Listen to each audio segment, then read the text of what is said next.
नमस्ते दोस्तों, मैं सुमन शर्मा आप सभी का स्वागत करती हूँ आपके अपने चैनल सुमन एजुकेशन हब में।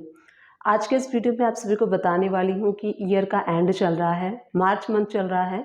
हर अकाउंटेंट अपने बुक्स को फाइनल करने में लगा हुआ है, फाइनलाइजेशन करने में लगा हुआ है। तो किन किन इंपॉर्टेंट पॉइंट को आपको ध्यान में रखना है वो मैं आपको आज के इस वीडियो में बताने वाली हूँ। तो देखिए, ईयर के एंड में सबसे पहले आपको क्या वर्क करना है। बैलेंस शीट प्रिपेयर करने से पहले बैलेंस शीट में क्या होता है, सबसे पहले आप समझिए। बैलेंस शीट में आपकी होते हैं लायबिलिटीज़ और असेट्स। लेफ्ट हैंड साइड में लायबिलिटीज़ होती हैं, राइट हैंड साइड में असेट्स होते हैं। तो सबसे पहले आपको देखना है, सबसे पहले जब भी आप लेजर क्रिएट करते हैं स्टार्टिंग में ही एक भी लेजर आपको लापरवाही के साथ क्रिएट नहीं करना है। डे 1 से आप इस चीज़ को नोटिस कर लीजिए। जब आपका लेजर प्रॉपरली क्रिएट होगा, जो लेजर का ग्रुपिंग है वो प्रॉपर रहेगा, तो आपको लास्ट तक कोई भी एक्स्ट्रा वर्क करने की ज़रूरत नहीं होगी। आप जो भी एंट्री करेंगे सारी एंट्रीज प्रॉपर तरीके से प्रॉपर ग्रुप में जाएंगी और प्रॉपर तरीके से प्रॉपर हेड में वो एंट्री होंगी। तो सबसे पहले एक चीज़ आपको ध्यान देनी है कि कोई भी अगर लेजर क्रिएट करता है तो उस लेजर को इसी तरीके से आपको लापरवाही के साथ क्रिएट नहीं करना है। प्रॉपरली देख लीजिए कि कौन सा लेजर किस हेड में क्रिएट होना है, उसके बाद ही आपको लेजर को क्रिएट करना है।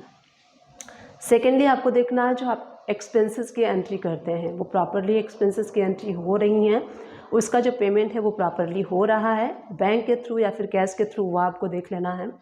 उसके बाद देखना है आपको कि जो आपके क्रेडिटर्स हैं वो सारे क्रेडिटर्स आपके मैच हो रहे हैं या फिर नहीं मैच हो रहे हैं। पोर्टल से आपका जो GSTR 2B का डेटा होता है वो आपके टैली के बुक्स के साथ मैच हो रहा है या फिर नहीं हो रहा है, वो आपको मैच करना है। मंथली अगर आप करते हैं तो मंथली आपको मैच करना है, क्वार्टरली आप करते हैं तो क्वार्टरली आपको मैच करना है, और ईयर का एंड चल रहा है तो पूरे ईयर का आपको मैच करना है। इससे क्या होगा, अगर कोई ऐसा आपका क्रेडिटर होगा जो आपके सप्लायर्स होते हैं, सपोज कीजिए कि आपके GSTR 2B में 100 इन्वाइसेस शो हो रहे हैं पूरे ईयर के, और आपके टैली प्राइम में आपके अकाउंटिंग सॉफ्टवेयर में 90 इन्वाइसेस शो हो रहे हैं, तो 10 इन्वाइसेस मिसिंग है। इट मीन्स आपको रिकन्सिलेशन करनी है। रिकन्सिलेशन आप मंथ वाइज कर सकते हैं, क्वार्टरली वाइज कर सकते हैं, 6 मंथ का कर सकते हैं, डिपेंड कि आप किस तरीके से कंफर्टेबल हैं उस तरीके से आप रिकन्सिलेशन कर लीजिए। और जो 10 एंट्रीज छूटी हैं वो एंट्रीज आपको पता चल जाएंगी और उन एंट्री को आपको अपने बुक्स में कर लेना है, सो दैट प्रॉपर आपका बुक और आपका जो पोर्टल है वो प्रॉपर मैच होना चाहिए।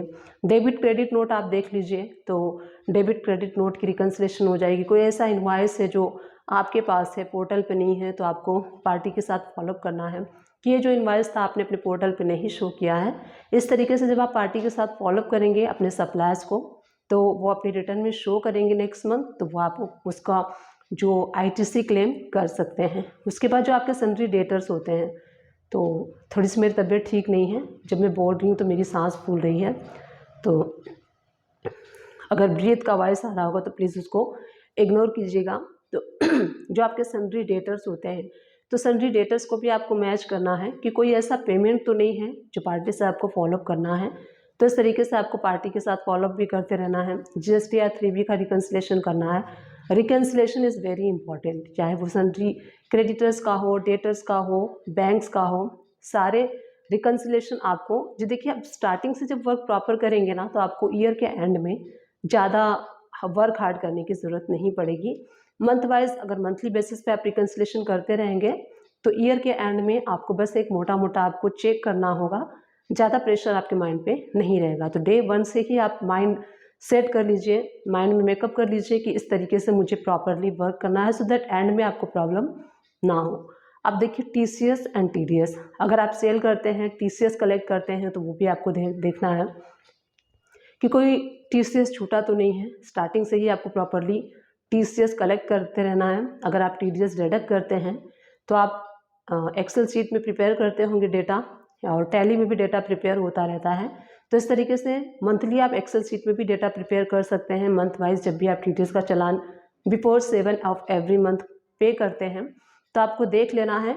जब भी आप बैंक रिकन्सिलेशन करेंगे तो बैंक रिकन्सिलेशन से ही आपका सारा वर्क हो जाता है। बैंक रिकन्सिलेशन से पता चल जाता है कि कौन कौन सा ऐसा पेमेंट है जो कि आपको बुक करना था TDS में और आपने TDS में बुक नहीं किया है। तो डोंट वरी, कोई बात नहीं है। अगर कोई 6 मंथ का भी रह गया है जिसका आपने TDS का चालान पे नहीं किया तो कोई बात नहीं है, आप उसको पे कर सकते हैं। बट आपको जो इंटरेस्ट है 1.5% मंथली आपको करना होगा, बट आपको लेट इंटरेस्ट आपको करना है। जितने भी मंथ का होगा 1.5 से आप मल्टीप्लाई कर देंगे और उतने मंथ का कर दीजिए। कोशिश कीजिए कि मंथ वाइज ही आप कर दें, लेट ना हो, क्योंकि अगर आप किसी का काम करते हैं, सपोज़ कीजिए आपको किसी ने एज अकाउंटेंट रखा हुआ है, तो उनका आपको नुकसान नहीं करना है चाहिए, भले ही वो 1 रुपये का क्यों ना हो, क्योंकि आपको अपना जो वर्क है, जो जॉब है, वो ईमानदारी के साथ करना है। अगर आपके होते हुए भी TDS का जो इंटरेस्ट है वो आपके बॉस को पे करना पड़ जाएगा, चाहे वो 100 रुपीज़ का ही क्यों ना हो, तो देखिए थोड़ा सा अपने मन में गिल्ट होता है कि चलिए गलती तो हो जाती है, मिस्टेक तो हो जाती है। तो अगर एक बार मिस्टेक हो गई है, 2 बार हो गई है तो कोई बात नहीं, बट बार बार अगर आप मिस्टेक्स करेंगे तो वो मिस्टेक्स नहीं रह जाता ना, उसके बाद आप अपने आप को भी इम्प्रूव नहीं कर पाएंगे। इसीलिए देखिए गलती, क्लरिकल मिस्टेक सबसे हो जाती है। अगर आप वर्क कर रहे हैं, चाहे मैं खुद भी वर्क कर रही हूँ, तो क्लरिकल मिस्टेक सबसे हो जाती हैं। कभी इंसान भूल जाता है, चाहे कभी क्या होता है कि आप बिज़ी हैं, उस वजह से भी आप काम भूल जाते हैं, कोई ऐसा काम होता है जो कि आप भूल जाते हैं, तो कोई बात नहीं है। अगर एक बार गलती हो गई तो आप अपने बॉस से कह दीजिए कि मैं भूल गया था। अगर आपने गलती पहली बार की है तो वो भी समझेंगे, और सेकंड टाइम भी हो जाती है तो भी कोई बात नहीं, बट आप उसको बार बार रिपीट करेंगे तो फिर उस चीज़ को बार बार अगर कोई आप गलती कर रहे हैं तो वो ब्लंडर हो जाएगा ना, बिगेस्ट ब्लंडर हो जाएगा। 1-2 बार गलती तो चलो बॉस है या फिर सीनियर वो भी फॉरगिव कर देते हैं कि कोई बात नहीं, बट बार बार आप उसको करेंगे तो उन्होंने आपको जॉब पे इसलिए रखा है ना कि सारे वर्क प्रॉपर हो जाए। तो इसीलिए ट्राई कीजिए कि खुद से कम मिस्टेक्स हो, सो दैट देखिए एक ईमानदारी होती है, ऑनेस्टी होती है। अगर आप वर्क कर रहे हैं किसी का तो आपकी वजह से उसको नुकसान नहीं होना चाहिए, ये आपको ट्राई करना चाहिए। गलती एक अपनी जगह पे है, बट बार बार गलती होना इट्स अ ब्लंडर। तो ट्राई कीजिए, क्योंकि अगर आप अपने लाइफ को इम्प्रूव करना चाहते हैं तो मिस्टेक्स कम से कम ट्राई कीजिए कि आपसे गलती से भी कम मिस्टेक्स हों। ये कर लेना है आपको, ये सारी चीज़ें करना है। अगर लोन्स चल रहा है आपके बॉस का, कोई OD लिमिट चल रही है तो वो प्रॉपर्ली देख लीजिए। कोई गाड़ी का कार लोन वगैरह चल रहा है, ट्रक का लोन चल रहा है, तो वो प्रॉपर्ली देख लीजिए कि वो प्रॉपर्ली हो रहा है या फिर नहीं हो रहा है। ये सारी चीज़ें आपको मैनेज करके चलना है। ये सारी चीज़ें प्रॉपर्ली आप मैनेज कर लेंगे। और कैश का लेजर आप देख लीजिए, कैश आपका माइनस में कभी नहीं जाना चाहिए, कैश क्रेडिट में हमारा कभी नहीं जाना चाहिए। कैश का जो लेजर है वो ऑलवेज डेबिट में ही शो होना चाहिए, भले ही वो 1 रुपया क्यों ना हो।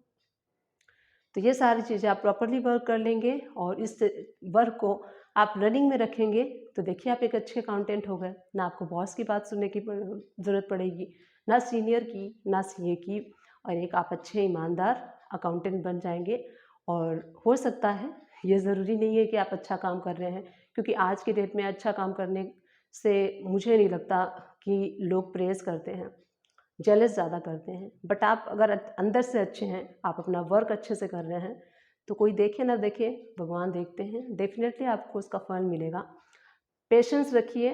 जब आप अच्छे होते हैं, जब आप ईमानदार होते हैं, हो सकता है जब आप ईमानदार हों उस टाइम आपके बहुत सारे प्रॉब्लम्स चल रहे हों, आपके अराउंड लोग आपको पसंद नहीं करते हों, बट भगवान आपको ज़रूर पसंद करता है और वो आपके साथ आगे इन फ्यूचर में ज़रूर अच्छा करता है, कुछ बुरा नहीं होने देता। तो उम्मीद करती हूँ आप समझ गए होंगे कि पूरे ईयर के एंड में, या फिर मैं तो कहती हूँ डे 1 से ही आपको सारा वर्क जो है प्रॉपर्ली करना है। क्योंकि अगर आप किसी कंपनी में जाते हैं, एक और चीज़ मैं यहाँ पे शेयर करना चाहती हूँ, जब मैं बात करने लगती हूँ तो कुछ कुछ चीज़ें मुझे याद आती रहती हैं, तो मुझे लगता है नहीं मुझे ये भी शेयर करना चाहिए, मुझे ये भी शेयर करना चाहिए। सपोज़ कीजिए आप किसी कंपनी में जा रहे हैं, तो जब आप वर्क करते हैं वहाँ पे 10 दिन, 15 दिन, 1 महीना, तो आपको आइडिया लग जाता है कि जिस कंपनी में आप जा रहे हैं वो कंपनी आपको सूट कर रही है या फिर नहीं।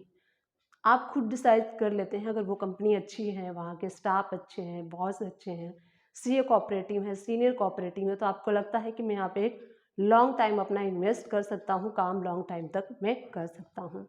तो जब आपको लग जाता है कि इन्वायरमेंट वहाँ का अच्छा है, कन्वेंस है आप वहाँ पे काम करने के लिए, तो आपको सबसे पहले मेहनत अपने बुक्स पे करनी है, प्रॉपरली अपने लेजर को मेंटेन करिए, क्योंकि आपको पता है कि लॉन्ग टाइम तक आप ही उस बुक्स को लिखने वाले हैं, आप ही उस बुक्स में काम करने वाले हैं।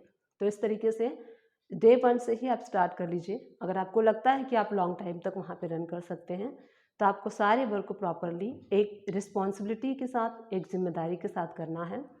तो इस तरीके से आप कर सकते हैं। और कोई जगह आपको नहीं भी अच्छी लगती है तो वहाँ का आपको काम ख़राब नहीं करना है। सपोज़ कीजिए किसी गलत कंपनी में आप चले गए, कंपनी कोई गलत नहीं होती है, वहाँ के लोग गलत होते हैं। अगर किसी कंपनी में आप एंटर कर गए हैं जहाँ पे कि आपका कॉल स्टाफ जो है वो आपके साथ नहीं उसकी बनती है, वो हमेशा चुगली करता रहता है, आपकी बुराइयाँ करता रहता है, या फिर जो बॉस है उसके साथ आप कंफर्टेबल नहीं है, उसका नेचर आपको अच्छा नहीं लगता है, आप उस कंपनी में आपको लगता है कि लॉन्ग टाइम के लिए आप वहाँ पे सर्वाइव नहीं कर पाएंगे, तो इट डज़न्ट मीन कि आप वहाँ का काम ख़राब कर दें। कहीं भी रहिए, अगर अच्छी कंपनी है तो वहाँ तो आपको अच्छा रहना ही है।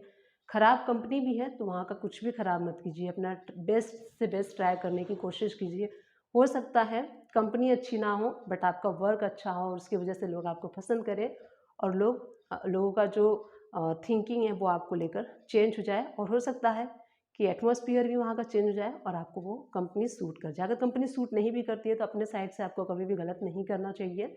ऐसा मेरा मानना है कि बुरे लोगों के संगत में जाके हम क्यों बुरे बने, हम जैसे हैं वैसे ही हम खुद को रखें।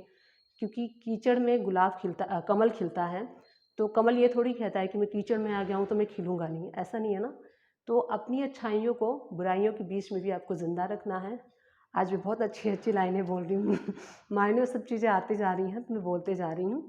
तो आप लोगों ने ही मुझे इतना अच्छा बनाया है, मैं इतना बोल पा रही हूँ आप लोग की वजह से, तो थैंक यू कि इतना आप लोगों ने मुझे सिखाया है। मैंने आप लोग के साथ बहुत चीज़ें सीखी हैं, आप लोगों ने मुझे काफ़ी सारी चीज़ें सिखाई हैं। जैसे-जैसे आप कमेंट्स करते हैं उसका सॉल्यूशन ढूँढती हूँ मैं, वीडियोज़ बनाती हूँ, तो इससे मैं भी काफ़ी सारी चीज़ें सीखती हूँ आप सभी लोगों से।